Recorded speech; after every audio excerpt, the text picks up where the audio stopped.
بسم اللہ الرحمن الرحیم الحمدللہ رب العالمین والصلاة والسلام علی رسولہ النبی الکریم وعلی آلہ واصحابہ اجمعین۔ ناظرین و سامعین، السلام علیکم ورحمۃ اللہ وبرکاتہ۔ الحمدللہ اللہ تبارک و تعالیٰ کے فضل و کرم اور احسان سے محرم الحرام کے ایام بہت ہی محبت، عقیدت، رواداری، احترام کے ساتھ جو ہیں وہ گزر گئے۔ تمام مکاتب فکر کے علماء، مشائخ، افواج پاکستان، رینجر، پولیس، پاکستان کے سلامتی کے ادارے، میں سب کا شکریہ بھی ادا کرتا ہوں۔ تمام صوبوں کے وزرائے اعلیٰ اور وزیر اعظم پاکستان، وزیر داخلہ رانا ثناء اللہ صاحب، سب کو میں تحسین کرتا ہوں جنہوں نے اس امن و امان کو برقرار رکھنے میں اپنا کردار ادا کیا۔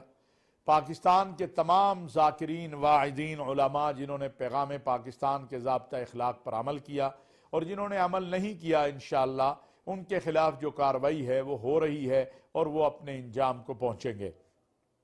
اس میں کوئی شک نہیں ہے کہ سیدنا امام حسین علیہ السلام ہم سب کے لیے مشعل راہ ہیں، وہ ہمارے امام ہیں۔ انہوں نے رسول اللہ صلی اللہ علیہ وسلم کے دین کی سربلندی کے لیے اپنا گھرانہ قربان کر دیا، ظلم کے سامنے گردن نیچے نہیں کی۔